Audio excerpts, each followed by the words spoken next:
अस्सलामु अलैकुम रहमतुल्लाहि व बरकातुहू। Chemistry class 10 chapter number 15 water. आज का जो टॉपिक है वो है प्रॉपर्टीज़ ऑफ वाटर, वाटर की खसूसियात। वाटर की खसूसियात को पढ़ने से पहले पढ़ लेते हैं वाटर के बारे में कि वाटर का जो केमिकल फार्मूला है वो है H2O। मीन्स वाटर जो है वो दो एलिमेंट से मिलकर बना है, हाइड्रोजन और ऑक्सीजन। तो वाटर का जो केमिकल फार्मूला है वो H2O है और वाटर बना होता है दो एलिमेंट से, हाइड्रोजन और ऑक्सीजन। मीन्स हाइड्रोजन की जो तादाद होती है वो 2 होती है और ऑक्सीजन एटम की तादाद 1 होती है। तो 2 हाइड्रोजन और 1 ऑक्सीजन एटम मिलकर वाटर बनाते हैं। जो ऑक्सीजन है, ऑक्सीजन का एटॉमिक नंबर 8 है, 1s2 2s2 2p4। ऑक्सीजन के वैलेंस शेल में 6 इलेक्ट्रॉन हैं और ये ऑक्टेट रूल पर अमल करता है और ख़ुद को स्टेबल करने के लिए इसे 2 इलेक्ट्रॉन की ज़रूरत होती है। हाइड्रोजन का जो एटॉमिक नंबर है वो 1 है, 1s1। और हाइड्रोजन के वैलेंस शेल में 1 इलेक्ट्रॉन है और हाइड्रोजन जो है ये डिप्लेट रूल पर अमल करता है और डिप्लेट रूल के मुताबिक इसके वैलेंस शेल में 2 इलेक्ट्रॉन होने चाहिए ताकि स्टेबल हो जाए। तो हाइड्रोजन को स्टेबल होने के लिए 1 इलेक्ट्रॉन की ज़रूरत है अकॉर्डिंग टू डिप्लेट रूल, और ऑक्सीजन को स्टेबल होने के लिए 2 इलेक्ट्रॉन की ज़रूरत है अकॉर्डिंग टू ऑक्टेट रूल। अब हाइड्रोजन और ऑक्सीजन एक दूसरे के साथ इलेक्ट्रॉन की शेयरिंग करते हैं और उस शेयरिंग के नतीजे में कोवलेंट बॉन्ड बनता है और नतीजे में बनता है वाटर का एक मॉलिक्यूल। अब ऑक्सीजन के वैलेंस शेल में टोटल 6 इलेक्ट्रॉन हैं, 2 4 और ये 2 6। तो ऑक्सीजन के वैलेंस शेल में टोटल 6 इलेक्ट्रॉन हैं। 4 इलेक्ट्रॉन पेयर की फॉर्म में, 2 इलेक्ट्रॉन अनपेयर की फॉर्म में। इसके साथ ही एक हाइड्रोजन आएगा, वो 1 इलेक्ट्रॉन की शेयरिंग करेगा। दूसरा हाइड्रोजन आएगा, वो भी 1 इलेक्ट्रॉन की शेयरिंग करेगा। अब इस शेयरिंग के नतीजे में ऑक्सीजन का ऑक्टेट कंप्लीट हो रहा है, 2 2 4 2 6 और 2 8। और इस शेयरिंग के नतीजे में हर हाइड्रोजन का डुप्लेट भी पूरा हो रहा है। इस हाइड्रोजन के भी 2 इलेक्ट्रॉन, इस हाइड्रोजन के भी 2 इलेक्ट्रॉन। मींस वाटर के अंदर बॉन्ड पेयर इलेक्ट्रॉन की जो तादाद है वो 2 है। तो वाटर के अंदर 2 बॉन्ड पेयर इलेक्ट्रॉन पाए जाते हैं और वाटर के अंदर ऑक्सीजन पर इलेक्ट्रॉन के 2 ऐसे पेयर भी मौजूद हैं जो ऑक्सीजन को किसी भी एटम के साथ अटैच नहीं कर रहे और ये इलेक्ट्रॉन पेयर कहलाते हैं, लोन पेयर इलेक्ट्रॉन। तो वाटर के अंदर 2 बॉन्ड पेयर होते हैं और 2 लोन पेयर इलेक्ट्रॉन होते हैं। जो लोन पेयर इलेक्ट्रॉन है वो ऑक्सीजन पर मौजूद होते हैं और बॉन्ड पेयर इलेक्ट्रॉन ऑक्सीजन और हाइड्रोजन के दरमियान मौजूद होते हैं। हर बॉन्ड पेयर को एक सिंगल लाइन से शो किया जाता है। यहाँ पर इस बॉन्ड पेयर को एक सिंगल लाइन से शो करेंगे और यहाँ पर मौजूद बॉन्ड पेयर को भी एक सिंगल लाइन से शो करेंगे। और ये हैं ऑक्सीजन पर मौजूद 2 लोन पेयर इलेक्ट्रॉन। तो ये है केमिकल फार्मूला और वाटर ये है उसके स्ट्रक्चरल फार्मूला। तो वाटर जो है ये कोवलेंट बॉन्ड के नतीजे में बनता है और कोवलेंट बॉन्ड इलेक्ट्रॉन की शेयरिंग से बनता है। तो वाटर के अंदर कोवलेंट बॉन्ड की जो टाइप पाई जाती है वो है सिंगल कोवलेंट बॉन्ड, और सिंगल कोवलेंट बॉन्ड की जो तादाद है वो 2 है। एक ये वाला सिंगल कोवलेंट बॉन्ड और दूसरा ये वाला सिंगल कोवलेंट बॉन्ड। तो वाटर जो है ये कोवलेंट बॉन्ड के नतीजे में बनता है और जो कोवलेंट बॉन्ड वाटर के अंदर बनता है वो सिंगल कोवलेंट बॉन्ड है और उसकी तादाद 2 है। और वाटर के अंदर 2 बॉन्ड पेयर इलेक्ट्रॉन है और 2 लोन पेयर इलेक्ट्रॉन है। और इसी तरीके से ऑक्सीजन ऑक्टेट रूल पर अमल करते हुए और हाइड्रोजन डुप्लेट रूल पर अमल करते हुए एक दूसरे के साथ इलेक्ट्रॉन की शेयरिंग करते हैं। नतीजे में बनता है वाटर और फार्मूला उसका H2O है जिसमें 2 हाइड्रोजन एटम है और 1 ऑक्सीजन एटम है। अब आते हैं वाटर की प्रॉपर्टीज़ पर। जो वाटर है ये दरअसल एक कलरलेस लिक्विड है। नेचुरली वाटर सबसे ज़्यादा पाया जाता है लिक्विड स्टेट में। इसके अलावा वाटर सॉलिड या गैसियस स्टेट में पाया जाता है, लेकिन सबसे ज़्यादा मिकदार इसकी लिक्विड स्टेट में होती है। लेकिन एक ऐसा लिक्विड होता है जो कलरलेस होता है, जिसका कोई कलर नहीं होता, और साथ ही वाटर टेस्टलेस होता है, इसका कोई टेस्ट नहीं होता, और साथ ही वाटर ऑर्डरलेस होता है, इसकी कोई खुशबू नहीं होती, और साथ ही वाटर जो है वो ओपैक होता है, यानी कि शफाफ होता है। ऐसी चीज़ को शफाफ चीज़ यानी कि ओपैक कहते हैं जो लाइट की रिफ्लेक्शन करे। तो वाटर जो है वो लाइट की रिफ्लेक्शन कर सकता है, यानी कि लाइट वाटर में से रिफ्लेक्ट हो सकते हैं। तो इसलिए जो वाटर है एक कलरलेस, टेस्टलेस, ऑर्डरलेस और ओपैक लिक्विड है। और साथ ही जो वाटर है न्यूट्रल होता है, मींस वाटर जो है ये ना एसिड है ना ही बेस है। वाटर जो है ये एक न्यूट्रल लिक्विड है। तो वाटर जो होता है ये एक न्यूट्रल लिक्विड होता है, ये ना एसिड की प्रॉपर्टी शो करता है ना ही बेस की। अब कैसे पता चलता है कि वाटर न्यूट्रल है? इस मकसद के लिए लिटमस पेपर टेस्ट किया जाता है। लिटमस पेपर की मदद से हम मालूम कर सकते हैं कि वाटर एसिडिक नेचर रखता है या बेसिक नेचर रखता है या न्यूट्रल है।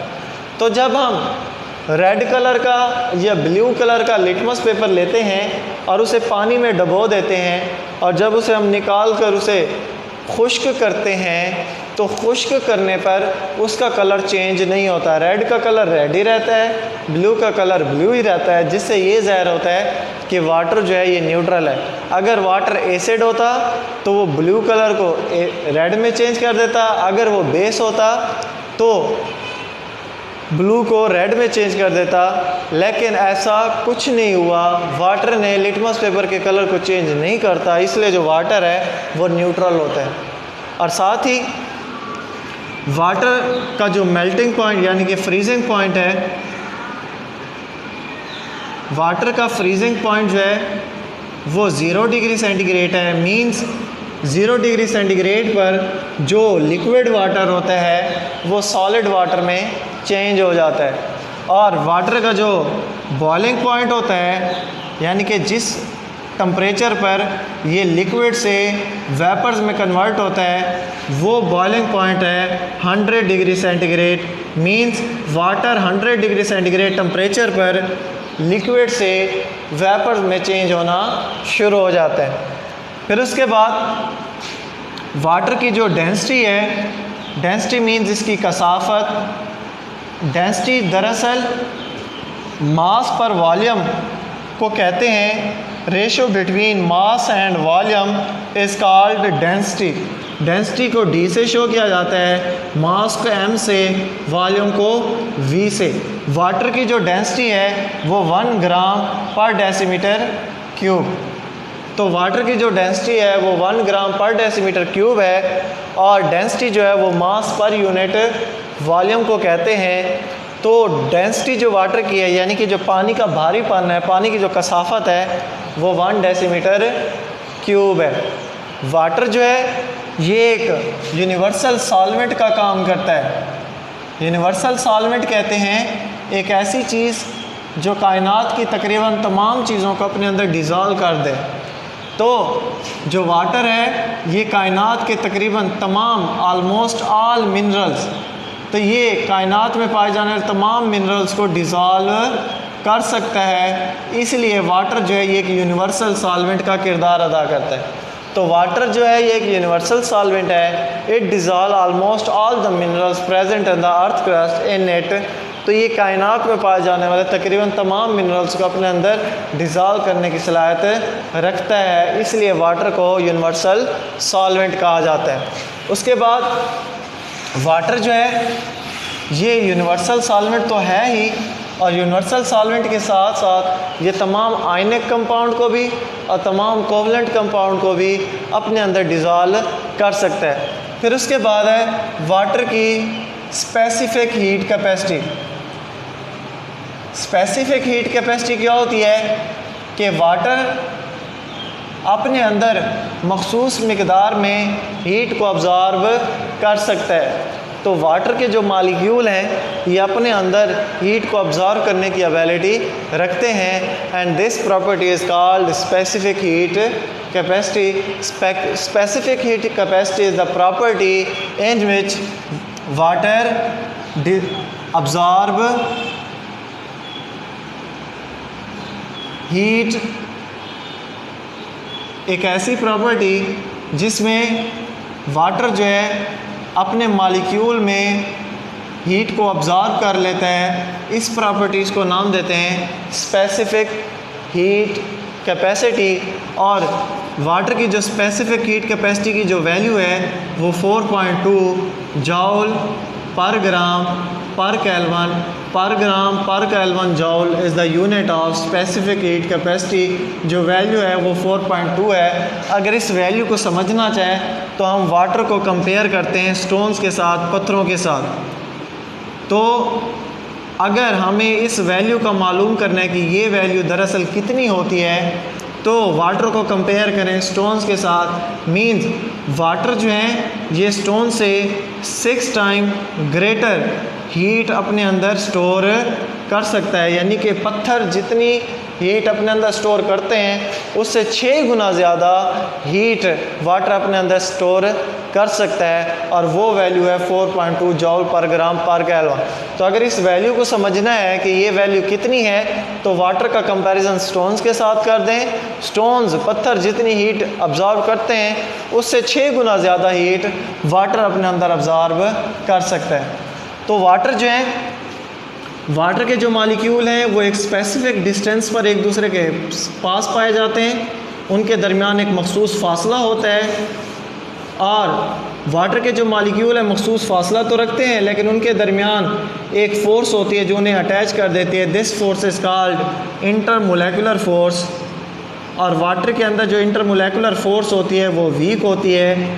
वीक होने की वजह से जो मॉलिक्यूल हैं वो एक दूसरे के करीब करीब नहीं होते। तो वाटर के जो मॉलिक्यूल हैं उनके दरमियान जो फोर्स पाई जाते हैं वो इंटरमोलेकुलर फोर्स होती है और वो फोर्स वीक होती है। वीक फोर्स होने की वजह से वाटर के जो मॉलिक्यूल हैं वो एक दूसरे के करीब करीब नहीं पाए जाते। और जो वाटर के मॉलिक्यूल हैं ये हमेशा कांस्टेंट मोशन में रहते हैं, मुसलसल हरकत करते रहते हैं और इनकी जो मोशन होती है वो ट्रांसलेटरी मोशन होती है। तो वाटर के जो मॉलिक्यूल हैं ये मुसलसल हरकत में रहते हैं। क्यों मुसलसल हरकत में रहते हैं? क्योंकि इनके दरमियान गैप होता है। उस गैप की वजह से वाटर के जो मॉलिक्यूल होते हैं ये हमेशा हरकत में रहते हैं।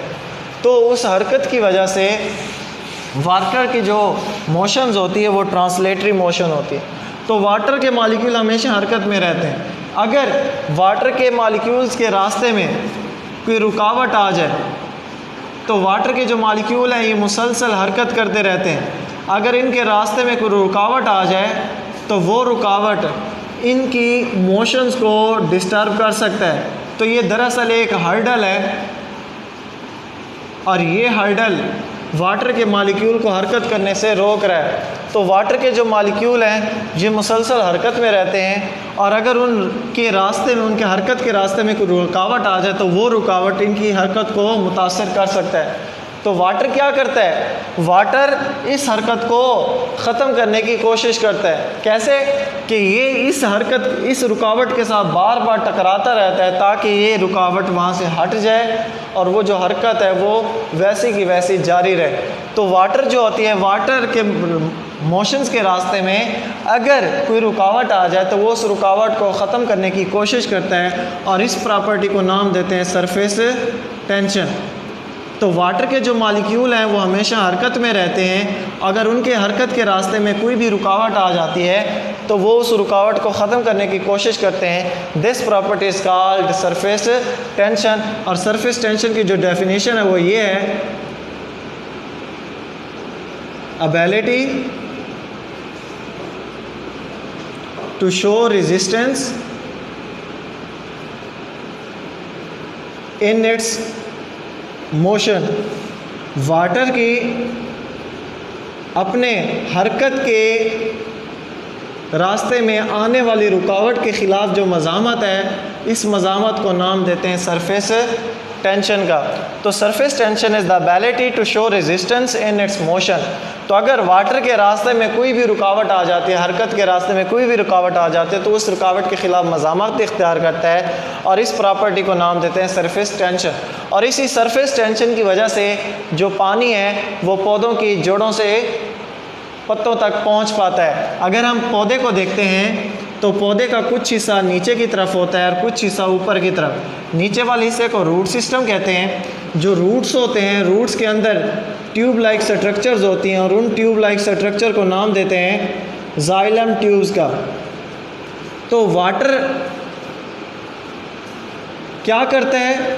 ज़मीन के अंदर पानी मौजूद है। अब ज़मीन के अंदर पानी मौजूद है, वो हरकत करना चाहता है, वो हरकत में है, लेकिन जो रूट्स हैं, रूट्स उस हरकत के रास्ते में एक रुकावट पैदा कर रहे हैं। तो जड़ें क्या करती हैं? उस रुकावट को ख़त्म करने की कोशिश करती हैं। कैसे कोशिश करती हैं? कि इन जड़ों के जो टिप होती हैं, टिप पर छोटे छोटे होल्स होते हैं और वाटर इन होल्स में इंटर होना शुरू हो जाता है। जैसे ही वाटर इन होल्स में इंटर होता है, तो जैसे जैसे वाटर को रास्ता मिलता है वो वैसे वैसे ऊपर चलता जाता है और आखिरकार पहुंच जाता है पत्तों तक। तो जो पौधे होते हैं, प्लांट्स होते हैं, प्लांट्स के अंदर जो वाटर होता है वो सरफेस टेंशन की वजह से ही ऊपर जाता है। अगर सरफेस टेंशन ना होती तो पानी कभी भी ज़मीन से, पौधों की जड़ों से पत्तों तक ना पहुंच पाता। और इस प्रोसेस को नाम देते हैं कैपिलरी एक्शन का। कैपिलरी दरअसल कैपिलरी ट्यूब को कहते हैं, एक ट्यूब नुमा साख्त को कहते हैं। पौधों की जो जड़ें हैं वो ट्यूब नुमा साख्त होती हैं और इन ट्यूब नुमा साख्त में वाटर इंटर होता है और वो हरकत करते करते पत्तों तक पहुंच जाता है। इसलिए इस प्रोसेस को कैपिलरी एक्शन कहते हैं। और कैपिलरी एक्शन सिर्फ़ और सिर्फ सरफेस टेंशन की वजह से होता है। अगर सरफेस टेंशन ना होता तो कैपिलरी एक्शन भी ना हो पाता। तो ये है वाटर की प्रॉपर्टीज़। उम्मीद है आपको अच्छी तरीके से समझ आ गया होगा। अल्लाह हाफ़िज़।